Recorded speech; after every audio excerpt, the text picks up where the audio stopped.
नमस्ते और स्वागत है आप सबका ग्लोबल पल्स में। मैं हूं वासु शर्मा और आज हम डिस्कस करेंगे एक बहुत ही कॉम्प्लेक्स और हॉट टॉपिक को, जो है कि इंडिया और कनाडा का डिप्लोमेटिक रिलेशंस पर जो रीसेंट टेंशन्स हैं। सो उनके पीछे का रीजंस और इसका इम्पैक्ट क्या होगा। ट्रूडो ने जो कनाडा के प्रधानमंत्री हैं, उन्होंने जो लेटेस्ट स्टेटमेंट दिया है about Sikh and Hindu communities in Canada, उसका बेसिकली क्या सिग्निफिकेंस है और उसका क्या फ़र्क पड़ता है, ये सब हम थोड़ा डीपली समझेंगे।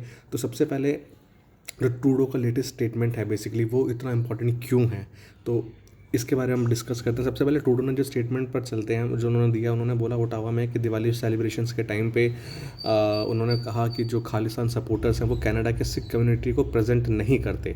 साथ ही उन्होंने ये भी कहा कि जो मोदी गवर्नमेंट के सपोर्टर्स हैं वो भी सब हिंदू कैनेडियंस को रिप्रेजेंट नहीं करते। तो बेसिकली जो स्टेटमेंट है इम्पॉर्टेंट क्यों है, इम्पॉर्टेंट है। देखिए, अभी कुछ वक्त से कनाडा और इंडिया के बीच में डिप्लोमेटिक रिलेशंस काफ़ी टेंशन्स में हैं। रिसेंटली जो इस इंसिडेंट को ही ले लीजिए, जो कि ब्रैम्पटन में हिंदू सभा मंदिर पर हुआ, कुछ प्रो खालिस्तानी एलिमेंट्स ने अटैक किया। ऐसे काफ़ी सारे केसेस हुए हैं जिसमें हिंदू टेम्पल्स को डिफेस किया गया है, एंटी इंडिया ग्राफिटी लिखा गया है और कम्युनिटीज़ को थ्रेटन किया गया है। सो जब ट्रूडो ने कहा कि खालिस्तानी सपोर्टर्स सिख कम्युनिटी को रिप्रेजेंट नहीं करते हैं, वो क्लियरली ये मैसेज देना चाहते हैं कि ऐसे कुछ एलिमेंट्स की वजह से पूरे सिख्स या फिर हिंदू कम्युनिटी को ब्लेम नहीं करना चाहिए। ठीक है, अब आती है जी बात कि जो थोड़ा हम खालिस्तानी मूवमेंट की तरफ चलते हैं, फ्लैशबैक में थोड़ा चलते हैं कि जो खालिस्तानी मूवमेंट का बैकग्राउंड समझना भी ज़रूरी है इसके लिए। 1980 में ये मूवमेंट इंडिया में पॉपुलर हुआ था, पंजाब रीजन में इंसर्जेंसी और ऑपरेशन ब्लू स्टार के इवेंट्स के दौरान। ये वो टाइम था जब बहुत वायलेंस हुआ और सिख और हिंदू कम्युनिटीज़ के बीच में टेंशन्स बढ़ गई थी। आज भी वो डायस्पोरा जो कनाडा में है, उसमें से काफ़ी लोग उन्हीं इवेंट को याद करते हैं और उनका एक कल्चरल या पॉलिटिकल कनेक्ट है इस इशू के साथ भी। तो लेकिन आज जो माइनॉरिटी सिख कैनेडियंस हैं खालिस्तान को सपोर्ट नहीं करते। जो माइनॉरिटी सिख कैनेडियंस हैं वहाँ पे कनाडा के अंदर, वो बेसिकली इस खालिस्तानी मूवमेंट को सपोर्ट नहीं करते। ये एक छोटा सा ग्रुप है जो कि सेपरेटिज्म को आइडिया को सपोर्ट करता है। ठीक है, जो अलगाववाद को सपोर्ट करता है, और वो भी मेजरली डायस्पोरा के कुछ एक्सट्रीम एलिमेंट के बीच में पॉपुलर है। ये नहीं कि सबके बीच में, कुछ एक्सट्रीम एलिमेंट के बीच में पॉपुलर है। तो अब सवाल ये है कि इंडिया और कनाडा के रिलेशंस पर इसका क्या असर हो रहा है। बेसिकली बहुत बड़ा असर हो रहा है।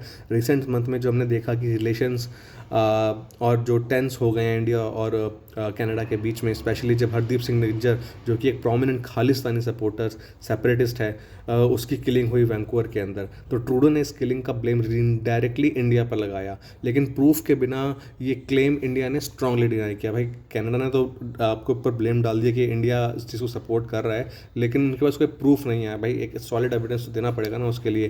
तो अब इंडिया के जो एक्स हाई कमिश्नर हैं संजय वर्मा, उन्होंने भी ये कहा कि ट्रूडो का ये अप्रोच इंडिया कनाडा रिलेशंस को डैमेज कर रहा है। और रिस्पांस में कनाडा ने वर्मा को निज्जर केस में पर्सन ऑफ इंटरेस्ट, बहुत बड़ी इंपॉर्टेंट ये वर्ड मैं बताने जा रहा हूँ, पर्सन ऑफ इंटरेस्ट डिक्लेयर किया है, और इससे एक और डिप्लोमेटिक ब्लो मिला दोनों देशों के रिलेशंस को। तो ये सब जो इंसिडेंट सिख और हिंदू कम्युनिटीज़ को कनाडा में डायरेक्टली अफेक्ट करते हैं। बेसिकली सिख कैनेडियन कम्युनिटी, जो कि मोस्टली पीसफुल और लॉ अबाइडिंग सिटीजन्स होते हैं, वो अक्सर खालिस्तान के सपोर्टर्स की वजह से अनफेयरली स्टीरियोटाइप किए जाने लग गए हैं। और ऑन द अदर हैंड आप देखो तो जो हिंदू कैनेडियंस के अंदर भी काफ़ी एंग्जाइटी है। जो वहाँ पे हिंदू कैनेडियन कम्युनिटी है, बेसिकली वो भी काफ़ी एंजाइटी उनको फेस करनी पड़ रही है, specially after the recent temple attack in places like Brampton और विंसर। तो ट्रूडो का एक ये कहना है कि खालिस्तानी सपोर्टर्स सिख कम्युनिटी को रिप्रेजेंट नहीं करते और मोदी सपोर्टर्स सब हिंदू कैनेडियन को रिप्रेजेंट नहीं करते। ये इसलिए भी इंपॉर्टेंट है क्योंकि ये कम्युनिटीज़ का इंटरनल डायनेमिक्स को समझाने की कोशिश है। बेसिकली ये एक रिमाइंडर है कि हम पूरी कम्युनिटी को एक छोटे ग्रुप के एक्शंस के बेसिस पे जज नहीं करते। तो ये बात इस मुद्दे के ऊपर टाइमिंग बहुत इंपॉर्टेंट आ जाती है। अगर आप इस बात को देखें कि ट्रूडो ने ये स्टेटमेंट दी है, ये बेसिकली एक तो इलेक्शंस काफ़ी नज़दीक है कनाडा के, प्लस जो यूएसए में एक पावर शिफ्टिंग हुई है, आपके जो ट्रम्प एक वापस पावर में आ गए हैं, तो उनको भी मतलब थोड़ा सा सिचुएशन चेंज होंगी, डायनामिक्स चेंज होंगे, ऑब्वियस सी बात है। तो बेसिकली अब जो कैनेडियन पॉलिटिक्स और ट्रूडो का स्ट्रेटेजिक मूव क्या है, हम इसके ऊपर डिस्कस करते हैं। अब हम थोड़ा पॉलिटिकल एंगल को भी समझने की कोशिश करेंगे इसी मुद्दे के ऊपर, जो मैंने अभी आपसे डिस्कस किया कि जो कनाडा में पंजाबी कैनेडियंस का एक स्ट्रॉन्ग वोटर बेस है, स्पेशली ब्रिटिश कोलंबिया और ओंटारियो जैसे स्टेट्स के अंदर। और ट्रूडो की जो लिबरल पार्टी के लिए बेसिकली एक इंपॉर्टेंट वोट बैंक है ये। लेकिन क्रिटिक्स ये भी कहते हैं कि ट्रूडो का खालिस्तानी सपोर्टर के ऊपर एक सॉफ्ट अप्रोच, एक सॉफ्ट कॉर्नर रहा है इनकी इलेक्टोरल रीजंस की वजह से। और इसी वजह से इंडिया को लगता है कि कनाडा में एंटी इंडिया एक्टिविटीज़ को इनडायरेक्टली सपोर्ट बेसिकली मिलता रहता है। लेकिन ट्रूडो का ये जो लेटेस्ट स्टेटमेंट है एक बैलेंसिंग एक्ट लगता है इस मोमेंट ऑफ टाइम पे। टाइमिंग इसमें बहुत इंपॉर्टेंट रहेगी। उन्होंने खालिस्तानी सपोर्टर्स को एक्नॉलेज भी किया है और साथ ही कहा है कि पूरी सिख कम्युनिटी को रिप्रेजेंट नहीं करते हैं। ये एक तरह से इंडियन गवर्नमेंट को भी सिग्नल है कि वो एक इंक्लूसिव और टॉलरेंट अप्रोच रखने की कोशिश कर रहे हैं। बट आप जानते हैं मगरमच्छ के आंसू को सब पहचानते हैं, ठीक है। तो उनको लगता है कि अब सिचुएशन थोड़ी सी मतलब हाथ से निकलती जा रही है, तो उनको भी थोड़ी सी बैलेंसिंग अप्रोच लेनी पड़ रही है। तो सवाल ये है कि जो इंडियन कैनेडियन रिलेशंस के लिए आगे का रास्ता क्या हो सकता है। कि इमीडिएट सोल्यूशन दोनों गवर्नमेंट के बीच में एक डायलॉग और कोऑपरेशंस को बढ़ाना होगा, सबसे पहले इंपॉर्टेंट बात। उसके बिना तो कुछ नहीं हो सकता।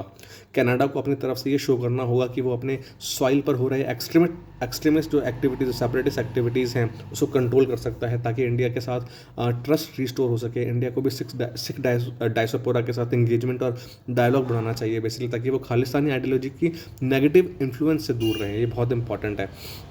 और at the end of the day दोनों देश डेमोक्रेसीज़ हैं और उनके बीच काफ़ी सिमिलैरिटीज़ हैं। दोनों देशों में वाइब्रेंट डायस्पोरा कम्युनिटी है जो दोनों सोसाइटीज़ को इकोनॉमिकली और कल्चरल एनरिच करती है। ये ज़रूरी है कि हम रेडिकलिज्म को एड्रेस करें, लेकिन इस प्रोसेस के अंदर सिख और हिंदू कम्युनिटीज़ की डिस्टिंक्ट आइडेंटिटी और वैल्यूज़ को भी रिस्पेक्ट करना पड़ेगा। तो आज के एपिसोड में हमने देखा कि इंडियन कैनेडियन रिलेशंस कितने कॉम्प्लेक्स और मल्टी डायमेंशनल्स हैं।